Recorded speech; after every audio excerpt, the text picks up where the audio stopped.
نگران حکومتیں برقرار رہیں گی۔ روزنامہ دنیا میں ریڈ زون سے قمر دلشاد صاحب کا یہ column. Supreme court of Pakistan کے حکم پر اسٹیٹ بینک آف پاکستان کا وفاقی حکومت کے اکاؤنٹ سے کون سے فائنینشیل قوانین کے تحت 21 ارب روپے الیکشن کمیشن آف پاکستان کو منتقل کر سکتا ہے، جبکہ وفاقی حکومت نے قومی اسمبلی سے رائے لینے کے لیے منی بل قومی اسمبلی میں بھجوا دیا، جسے مسترد کر دیا گیا۔ یہ اس وقت کا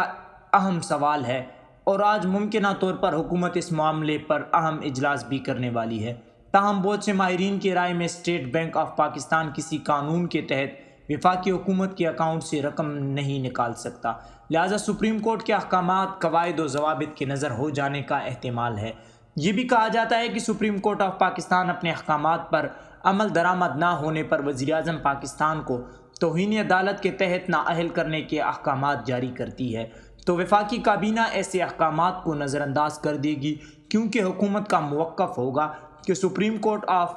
پاکستان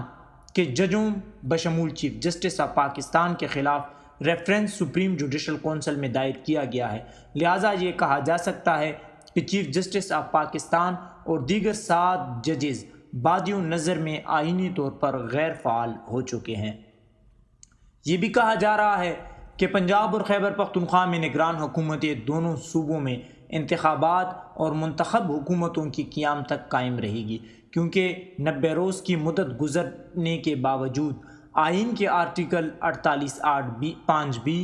19(8), 58(2)(b) اور آرٹیکل 224(a) اور آرٹیکل 223 کے مطابق نگران حکومتیں اپنا کام جاری رکھ سکیں گی۔ نگران حکومتوں کی تعیناتی آئین کے آرٹیکل 224 کے مطابق ہوئی ہے، مگر اس آرٹیکل میں ان کی مدت کے بارے میں نہیں بتایا گیا، چنانچہ یہی اخذ کیا جاتا ہے کہ انتخابات کے انعقاد اور نئی حکومتوں کی قیام تک دونوں صوبوں کی نگران حکومتیں قائم رہے گی۔ جہاں تک 90 روز کے بعد نگران حکومت کی مدت ختم ہونے کا تعلق ہے، اس کا حکومت کی مینڈیٹ کی میعاد سے کوئی تعلق نہیں، لہٰذا صوبائی حکومتوں کے لیے نیا نوٹیفیکیشن جاری کرنے کی شاید ضرورت نہیں۔ بعض اینکر پرسنز نگران حکومتوں کی مدت کے تعین کے حوالے سے جو حوالہ جات دے رہے ہیں، اس میں ابہام پیدا ہو رہا ہے۔ نگران حکومتوں کی قیام کے لیے مختلف ممالک میں مختلف طریقہ کار رائج ہے۔ بنگلہ دیش میں نگران سیٹ اپ تقریباً 3 سال تک وقفے سے جاری رہا۔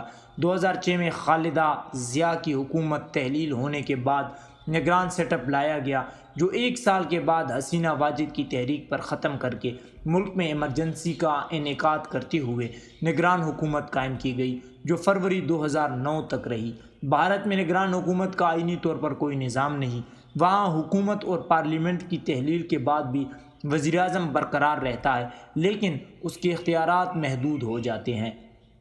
جبکہ الیکشن کمیشن آف انڈیا کے احکامات اہمیت کے حامل ہو جاتے ہیں۔ اس دوران آرمی چیف کی ریٹائرمنٹ پر وزیر اعظم منموہن سنگھ نے انڈین الیکشن کمیشن سے تحریری اجازت حاصل کرنے کے بعد آرمی چیف کا تقرر کیا تھا۔ نگران حکومت کا ایک اور مثال بیلجیم میں ملتی ہے، جہاں نگران حکومت 6 ماہ تک برقرار رہی۔ دوسری جانب عمران خان عدالتی فیصلوں کے تحت حفاظتی عبوری ضمانت پر اپنی سیاسی سرگرمیاں جاری رکھے ہوئے ہے۔ ان کے خلاف الیکشن کمیشن آف پاکستان میں زیر سماعت کیس بھی اہمیت کے حامل ہے۔ اب چونکہ الیکشن کمیشن نے حکومت کو خط لے کر اپنے تحفظات سے آگاہ کر دیا ہے کہ الیکشن کمیشن کی کارروائی میں عدالتیں رکاوٹیں ڈال رہی ہے، تو ممکن ہے کہ توہین الیکشن کمیشن کے حوالے سے عمران خان، اسد عمر اور فواد چودھری کے بارے میں الیکشن کمیشن کا کوئی فیصلہ بھی جلد ہی آ جائے۔ اس سے پاکستان کی سیاسی تاریخ کا رخ بدل سکتا ہے اور قوم میری پاکستان کی طرف لوٹ جائے گی۔ الیکشن کمیشن کے فیصلے کے خلاف اپیل جب سپریم کورٹ میں دائر کی جائے گی تو معزز جج صاحبان الیکشن کمیشن کے تحفظات کو بھی مد نظر رکھیں گے، جس کے بارے میں کمیشن کا کہنا ہے کہ اس کے اختیارات چھین لیے گئے ہیں اور اس کے سسٹم میں مداخلت کر کے اسی بیوروکریسی کے رحم و کرم پر چھوڑ دیا گیا ہے۔ میری رائے کے مطابق تو آئندہ ہفتے اہم فیصلے آ سکتے ہیں، جس سے تحریک انصاف ایک نئی قانونی گرداب میں پنس سکتی ہے۔ فارن فنڈز کی ضبطی کے بعد پارٹی کا سمبل بھی واپس لیا جا سکتا ہے۔ الیکشن ایکٹ 2017 کا شق 215 بڑی واضح ہے۔